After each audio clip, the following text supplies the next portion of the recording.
Yeah, 100%. But the big reveal might not be this. I wonder if they could.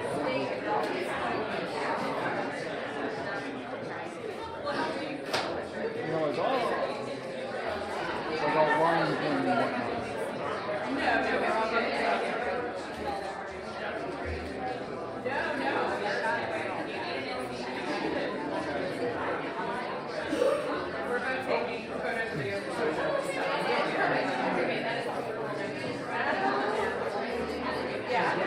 Let me go talk to my friend from Boeing.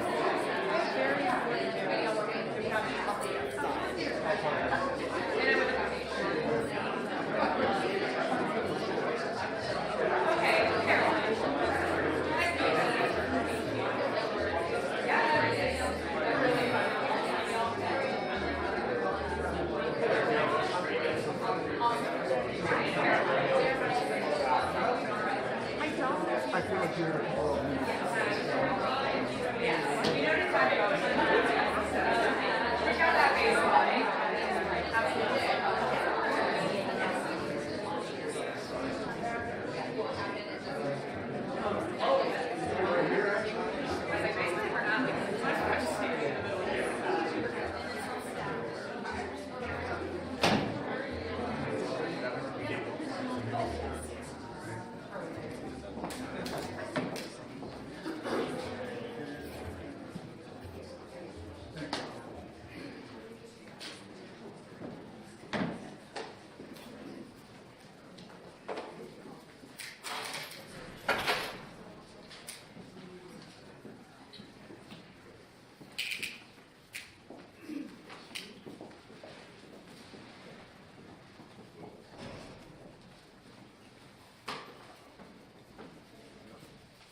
That is a good reminder. Please do silence your cell phones, everybody.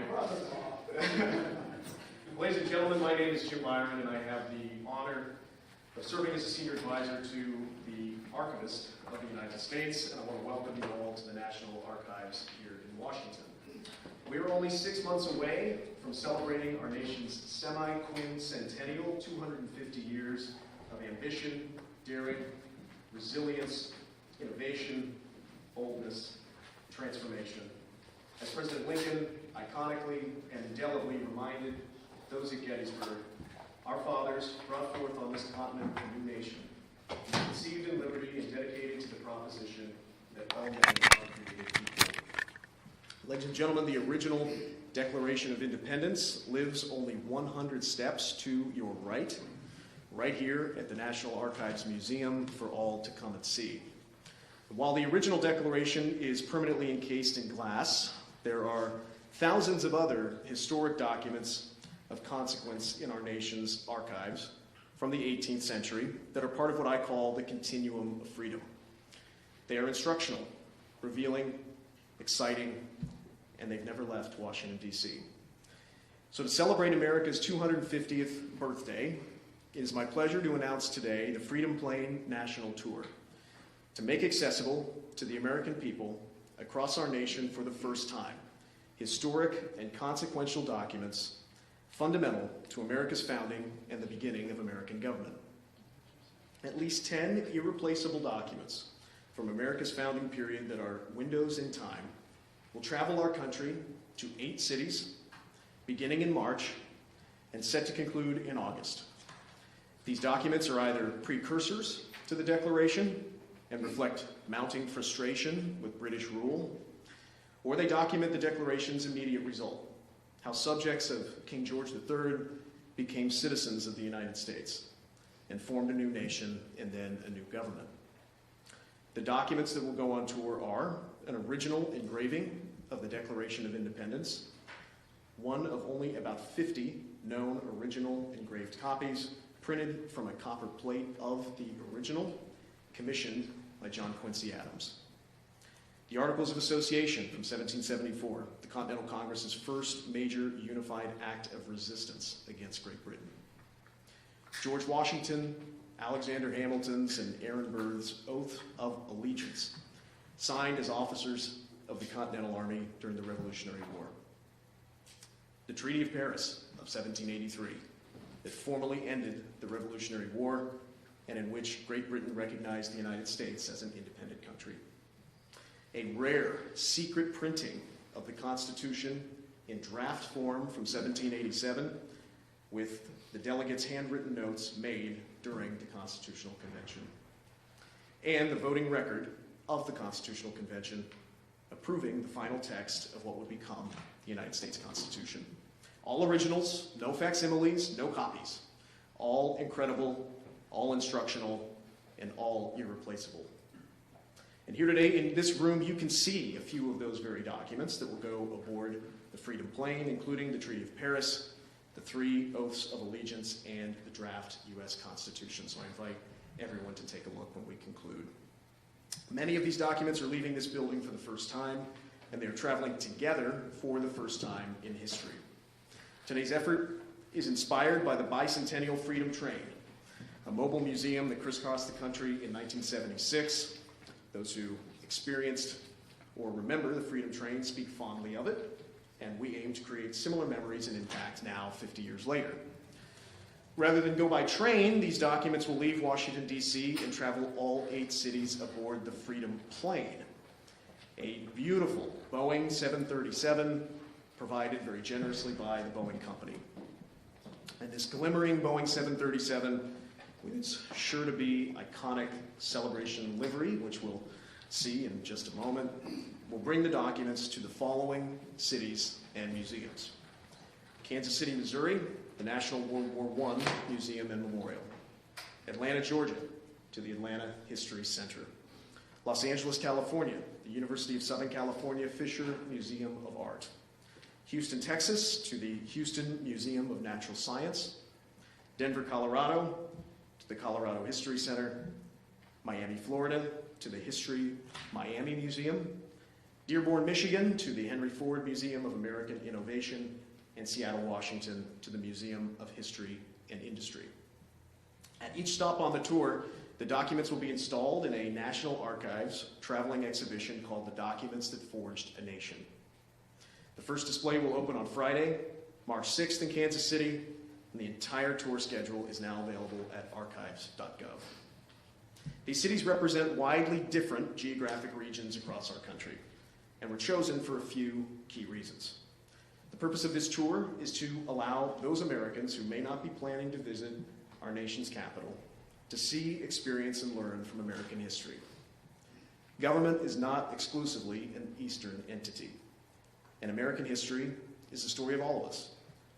From Los Angeles to Lexington, from Coeur d'Alene to Corpus Christi, from sea to shining sea. Each city that was selected is a major metropolitan area that possesses media resources to share this traveling exhibition with surrounding cities and towns. We tried to select areas in which folks can drive a few hours at most to see the exhibition. The goal is to achieve the greatest, widest visibility and reach during the 250th celebration. In addition to each museum, at each stop meets all National Archives requirements for displaying such treasures of historic importance, from climate controls to ample display spaces to security protocols. Believe me, I would like to take this tour to all 50 states. But keeping these documents conserved for another 250 years is at the front of everyone's mind. President Trump has spoken often about his pride as the president who will lead our nation's 250th celebration. During his transition period, not yet even into office, he made this celebration a national priority. This tour was conceived not long after I was appointed by President Trump to manage the National Archives day to day.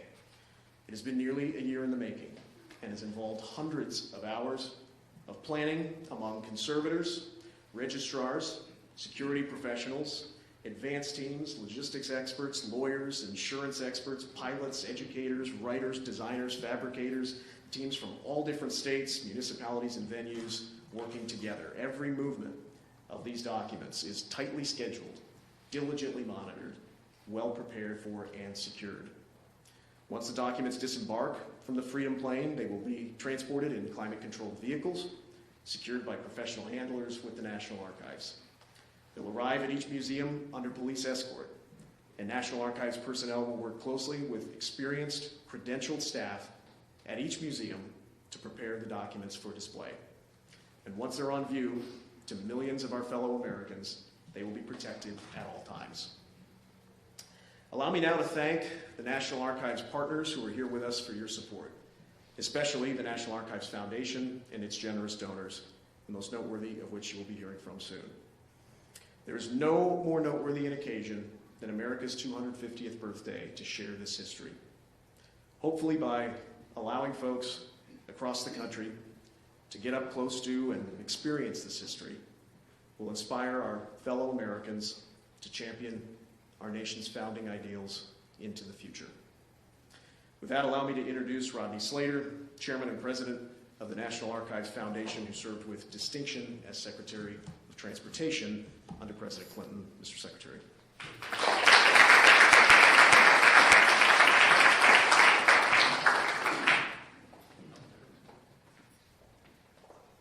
Thank you, Jim. Good morning. And on behalf of the Board of Directors of the National Archives Foundation, welcome to the National Archives. We have some members of the board here, and I'd like to just mention them. We have Governor Jim Blanchard, the immediate past chair of the Foundation Board, Larry O'Brien, an immediate past chair as well. We have Selena Jackson, the newest member with P&G, and also Lucinda Robb. I think Lucinda made it up right here. Okay, very good. The foundation is the nonprofit, programmatic, and philanthropic partner of the National Archives, helping to bring billions of holdings that represent the fabric of our shared American story to life through exhibits and special events, civic engagement, and more. As we move into this banner year, the 250th anniversary of our nation's founding, it is more critical than ever to give Americans a chance to get up close and personal with their nation's history, especially as pertains to this pivotal founding era that we're focused on. Those of us based in Washington, D.C. can be a bit spoiled. We can come to this marvelous building and sit among the charters of freedom as we please. But not every American gets that incredible privilege, and that's why we've gathered here today.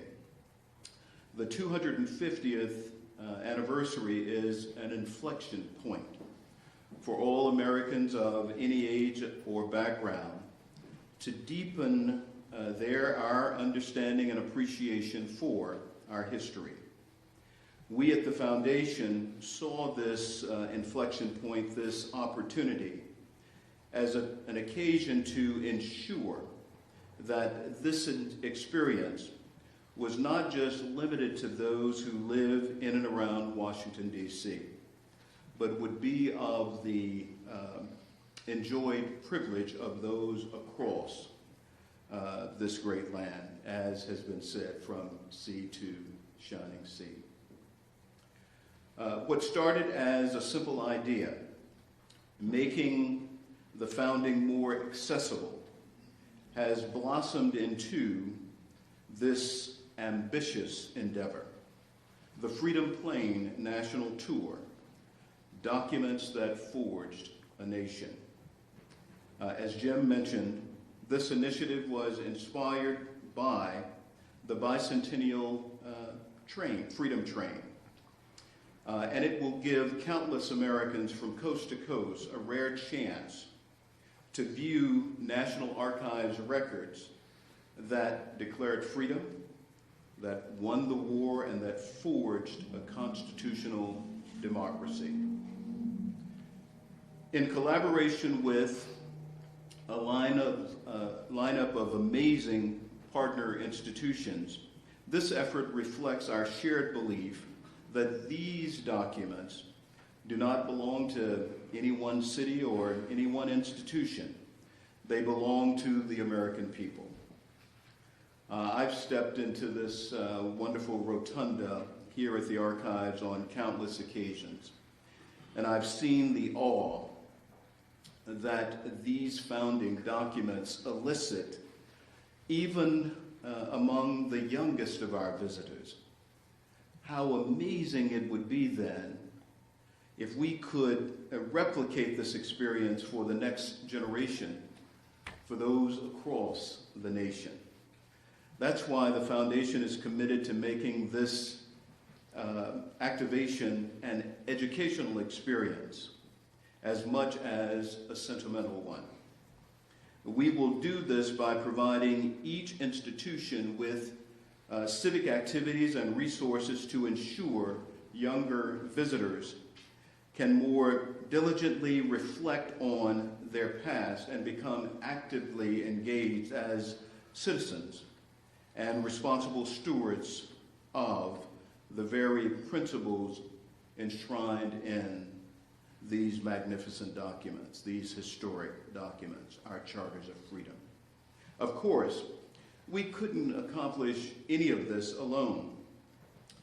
We would first like to extend our immense thanks to the Boeing Company, which, as Jim noted, will provide the 737 aircraft that will safely carry these extraordinary documents to their 8 destinations. We would also like to thank Comcast Corporation, Microsoft, and P&G for their generous support in turning this, our Freedom Plane dream into a reality. This once-in-a-lifetime opportunity will expand access to these documents in unprecedented ways, bringing the story of our nation directly to Americans across our beloved country. The tour invites reflection and dialogue and a renewed civic spirit, reminding us that the ideals enshrined in these records are not relics of the past, but living promises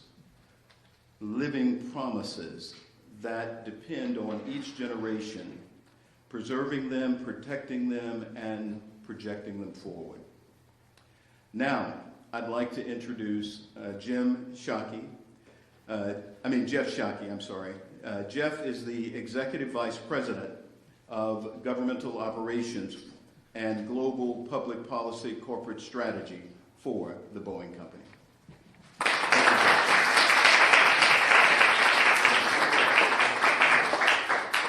All right. Well, thank you, Secretary Slater. What an awesome day it is to be with everybody here this morning. I want to start by expressing gratitude to the Archives and the Foundation for their important work to preserve, protect, and share Americans' history. Boeing's partnership with the Foundation dates back more than 20 years, and we are excited to continue our partnership through the Freedom Plane National Tour. Just as flight connects people and places, the Freedom Plane National Tour will connect Americans to the ideas and sacrifices that forged our country. These historic and consequential documents, which are fundamental to America's founding, will travel the U.S. in a commemorative Boeing 737 Freedom Plane that you will see here shortly. We chose the 737 because of the important role it has played in aviation history. It's the plane that helped make travel more affordable and accessible, and it's carried more than 30 billion passengers over the last 60 years. And now, as we celebrate America's 250th anniversary, this iconic plane will make some of the most important documents in American history more accessible to communities throughout the United States, all the way from the eastern seaboard through the heartland and the Rocky Mountains to the Pacific coast.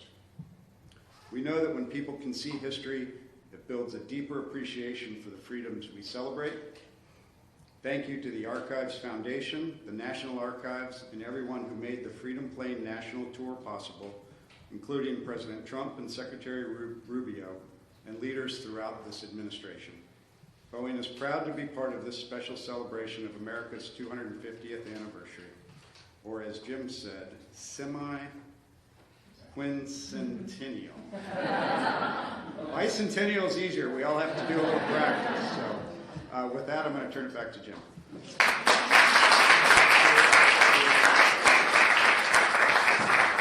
Thank you, Jeff, and everyone at the Boeing Company for your support of this initiative, and our thanks to the other National Archives Foundation benefactors. I truly believe that this is going to be the farthest reaching and highest impact event of the entire 250th celebration. So we're going to show you now the Freedom Plane, and I'd like to invite you all to continue to stay in touch with the National Archives as we ready for the plane's christening and first departure out of Ronald Reagan Washington National Airport on March the 2nd. Bring that camera Thank down. you all.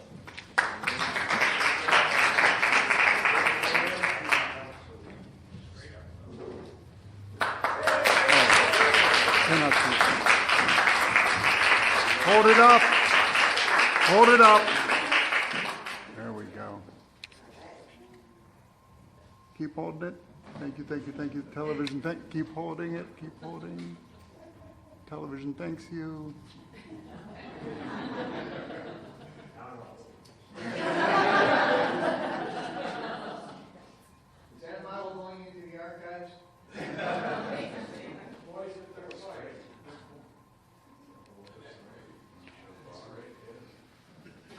a little branding on the bottom. It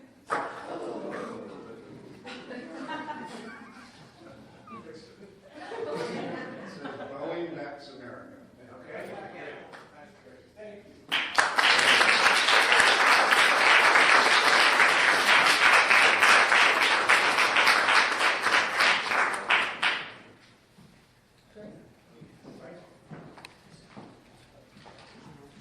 We are adjourned.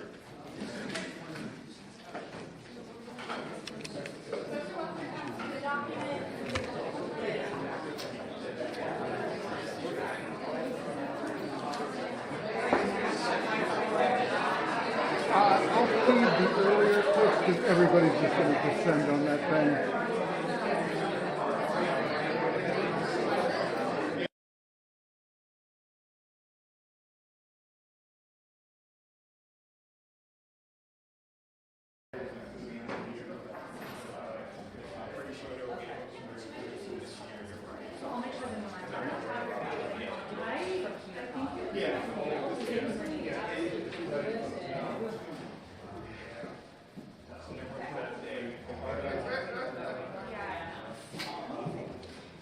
Standards have changed over time. Somebody actually wrote in pencil on this document what it is at some point in time.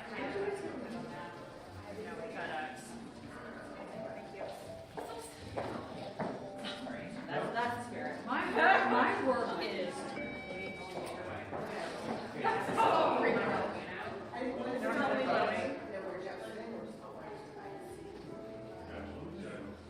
We need to get this done in better.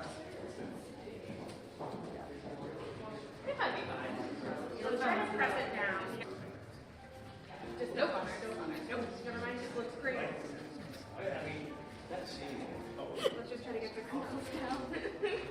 First time I watched it, So, okay, this is what happens with my...